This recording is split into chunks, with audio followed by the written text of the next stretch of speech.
Hey guys, welcome back to Model Mania. Today we're going to be making Porunga from Dragon Ball Z. Amazing model. I got this model from Luas Perez. I'm going to be putting the link to his Patreon on the video description, so please go check it out. He has amazing models, mostly Dragon Ball Z. So if you're a fan, go check it out. Um, this model is fully printed, or the base and this black part of the mountain is printed on with filament. The rest of the model is resin. You see different tones, different colors in the model because I was using different uh, colors of resin, but it's fully printed with is resin, 2 millimeters thickness. I use about 3 kilograms of resin, and the reason why is because I made a huge mistake and I forgot to hollow this part. So I printed this part fully solid. It's like a heavy, right? So if I wouldn't have done this, probably would have been 2.5 kilograms, 2.5 bottles. So oh well.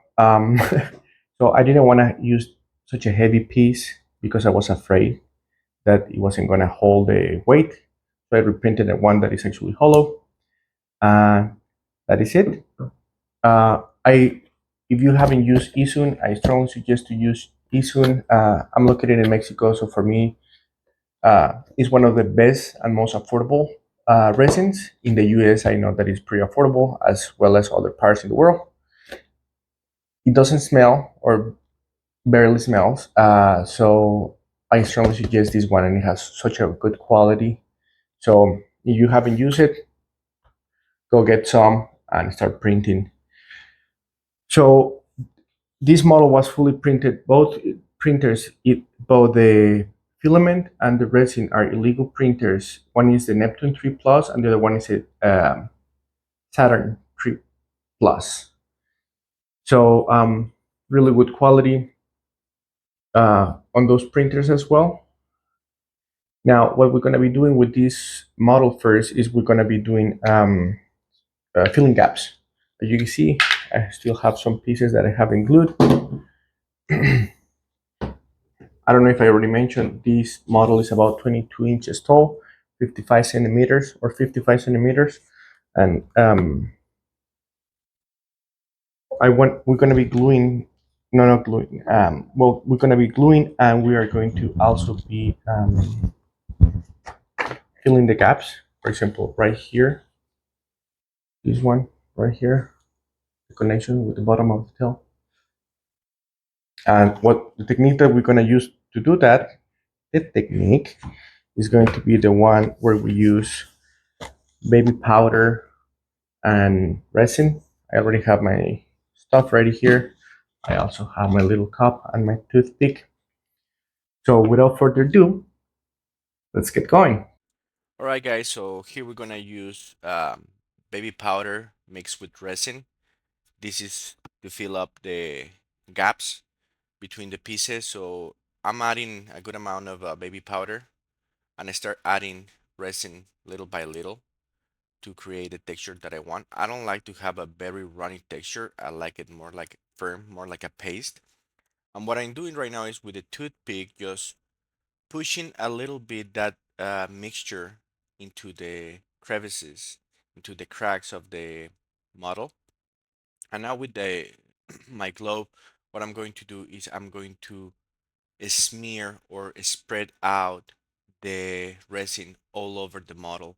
So by doing this, I get rid of most of the resin, so it's not just laying everywhere because when it dries, when we cure it, it's very hard to remove. So we're cleaning and fixing at the same time. Now with this model, there were several pieces there. I think there over 40 pieces. And as you guys can see here, I didn't spread correctly and that part dried like kind of weird. So I'm about to spray the primer and that will help me to see all the imperfections so I can go back and sand it down. And those particular parts with the resin, um, were extremely hard to remove. The good thing about this model is all the texture that it has. It helped me a lot to disguise some of the imperfections. And right now, what I'm going to do is I'm gonna apply a very healthy coat of primer. I wanted to do like a light gray. Unfortunately, the can came on white, and anyways, I think that it worked better for me because um, the model didn't turn out to be very dark when I applied the greens. It's like a really, it's not like a super vibrant colors, but it's like you are watching the cartoon. So, and you guys can see here, there's a little bit of support left there. There's one of the cracks. So after I spray the primer, I will go back and sand it down.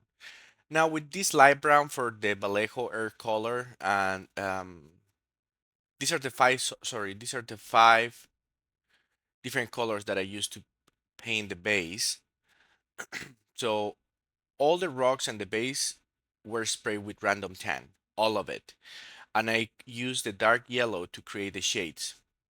So I'm pouring, and everything was painted with airbrush except the grass, the blue grass, and the details on the face of Porunga, which is where the eyes, the nails, the mouth, the teeth, and the line, the red line around his torso, well, around his entire body. So for this, I diluted the paint like 50-50. I shouldn't have done that. I think it was too runny. You guys can see there that when I spray, it looks very wet.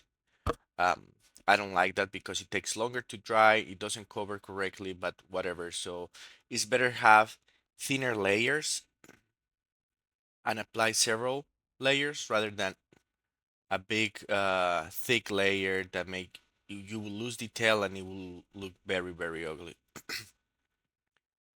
So I'll continue painting all the rocks as you guys can see here. During this sprint I have a lot of issues. My compressor broke, so I have to pause work for like a week until the new compressor arrived. And then my airbrush broke, so I have to order a new one. So it was kind of a pain in the butt, but I finally got everything and I went back to work on the model. It took me about 3 weeks to complete this model because of what I just mentioned, that my compressor broke and all of those things broke. Otherwise, it would have been like a whole week working on the model about 2 hours every day. So I hear with this specific, I always like to think about the where the sun or the light will hit the rocks. But since it's a cartoon, I apply shades or shadows everywhere. I really don't care because if you only apply to one side, it's not like it's a realistic figure, right? It's not, we're not painting Batman or Superman where you create shades on one side and you don't on the other one, so it looks very appealing. But in this case, for the rocks, for the base, I apply the shades everywhere. So when you spin or you look around the model, it's attractive to see. There's always something to see. It caught your eye no matter what you do. Um, Either way, a lot of this detail or will be hidden because of the Porunga. Now for the grass, I use Panzer series for Vallejo. This is blue periscope, and I just thin it down with a little bit of thinner, and that was it. It ran really smoothly. I used this thick brush, and I went over the entire grass area for the model. I think that this was my favorite part. I was very impressed. I was like extremely surprised when I saw the color being applied to the base primer. We were like, no way, it looks just like the cartoon. So I look at a lot of references for the Namekian planet because some parts look green, sometimes it looks blue. So I came out to the conclusion that the grass is blue and the ocean is green, reversed from our real world, right? And here it is. We have the base completely finished, the trees. For the trees, I just used brown and I use a diluted black to give it a quick wash. So that was the base. So now what I'm going to do is I'm going to pay everything has to be black with these the horns. It has six horns, two on the shoulders and four on the head. Everything is gonna be black. And I'm gonna do the pre-shading. So I'm gonna go around the abs, under the chest, biceps, triceps, the back, the ribs, everywhere. There, this model, like I said, it was made by Lucas Perez, and this guy is like a 100% Dragon Ball, and this is one of my favorite models. I'm gonna do the Shen wrong, but I think that I need a break. I think that I need to work on something easier from because this model was very challenging, and I will tell you why shortly. So I'm doing the pre-shading. This is going to help me to create the post shading. It's gonna be like my guide when the time comes. So I'm gonna go around the entire model spraying the pre-shading on black, and when I start applying the base coat, I'm gonna do thin layers of green so the previous work can show through, and I won't have to do any post shading after that. If I can give myself an advice, or you guys, if you decide to do this model, is paint the model before it's completely glued. Because of the shape, that twist that the tail has, there are some parts of the model that they're so close together that it's impossible to get to those areas with the airbrush. You will have to use a regular brush. And believe me, this is a very big model. It's gonna take a lot from you. So I think if painting certain sections before it's completely glued will help, and then you just glue it and do some touch up on the glue areas at the end. I think that that would be my biggest advice. Um, Paint before you uh, glue the entire model completely. Also, um, just moving the thing around is just it is massive. Now with this green lime color, what I'm going to do is I'm going to spray the color right next to the skin color, and as you guys can see there's like a lip, and that's the red part that I'm going to paint. So I'm doing this to create contrast and depth, so it's not just like a one color on the model. Even if you look yourself at your hand, the side of your hand, the palm of your hand and the top of your hand, they're two different colors, but there's like a third color right in the middle where those two other colors connect. So that's what I'm doing. So this is the final step before I do the base coat, if you want to put it that way. So I go all around the body, spraying this lime color, and I'm gonna use the flat green from the model color from Vallejo. And this is just going to be like a one big coat. Well, it's not gonna be one, it's gonna be several. Here, I felt like I diluted the paint a little bit too much. So I have to go back like a two or three more times because the coats were very, very thin. And as you guys can see right there, you can see the previous work from the pre-shading right there in the back as well. I mean, that right there looks very ugly, but at the end, when you add everything up, all the coats on top, it makes sense. You know, it looks like a post shading or like the regular contrast, the regular shade that it will be caused by natural light.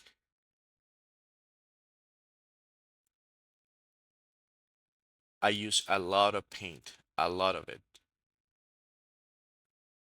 I normally never get tired of doing um, base coats, especially with an airbrush. But in this case, it was like a lot. So I'm gonna continue doing this, and I'm gonna come back once it's done. So here we are. This is completely done. As you guys can see, I did the crest. The crest was painted with the lime green color, the one that I used around the edges of the body. And as you guys can see now, that pre-shading, it looks very natural, very, very natural. I'm very happy. Although there was some overspray when I did the green lime. So there's certain parts of the crest, the spine, like right there, they look yellow. The spine bone supposed to be green, and the membrane connecting the two is supposed to be green, right? Lime green. So I will have to go back to this and like with kind of like a dry brush, like going just to do some touch up to bring back the green color, the flat green. Now another thing, don't worry too much about the sanding and the filling the gaps of this model because the texture of the model will it helps itself to hide the connections, if that makes sense.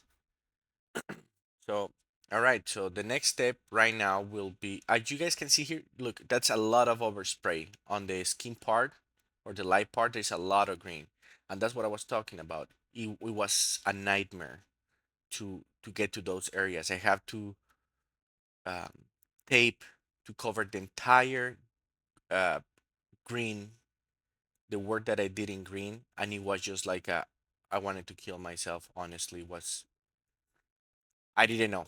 So if I had to do it again, I will cover the I will paint before I glue. So now for the skin color, I'm gonna practice on the two parts that I printed by mistake or double. So I'm going to use for the skin ivory and light brown. 50-50. I will dilute it with thinner and I will do the same. And thin coats. As you guys can see here, I start putting like the piece of like the kitchen towel there to protect the green previous work, but it wasn't working. I got a lot of overspray. I have to do a lot of um, touch up at the end because of this mistake. Um, so if you happen to get this model, paint before you glue. So the entire body has been painted, and now I'm doing this pink color from Vallejo as well to paint the inside of the mouth, the tongue, and the palate, and around the mouth. Everything is gonna go pink. I don't make different colors in this area. I didn't apply any clear coat inside the mouth to make it like a shinier. It doesn't apply with this model, I think. And this was painted with the brush, regular brush. I got the gums as well, and then I will use just regular white. I didn't use the bone white to do the teeth. I want it to be like a bright white, very crisp. So same thing. I just used my brush and the white paint to go over the entire mouth with the teeth. And surprisingly, it was really easy to do the teeth. The even though the how the mouth is kind of open, like kind of weird, you think that it's not the brush is not gonna get to certain areas, but it did get everywhere. And this blood red is what I'm going to be using to paint the outline between the connection of the green and the skin color. It took a while, so pretty much what you guys going to see right after this is the end result. And I hope you guys like it. Okay, so let's go check it out.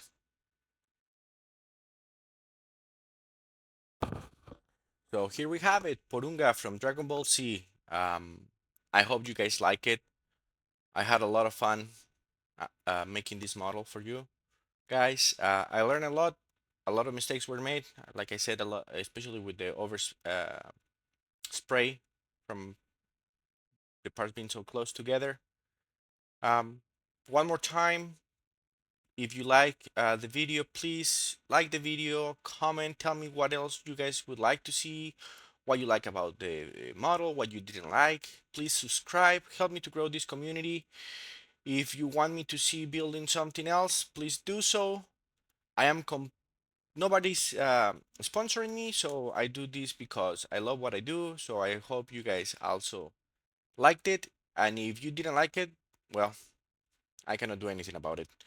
So Thank you so much, guys. I hope, like I said, you enjoyed the video. I hope you guys enjoyed the model. If you guys have any questions, please don't hesitate and contact me. Thank you so much. Hasta la vista. Bye.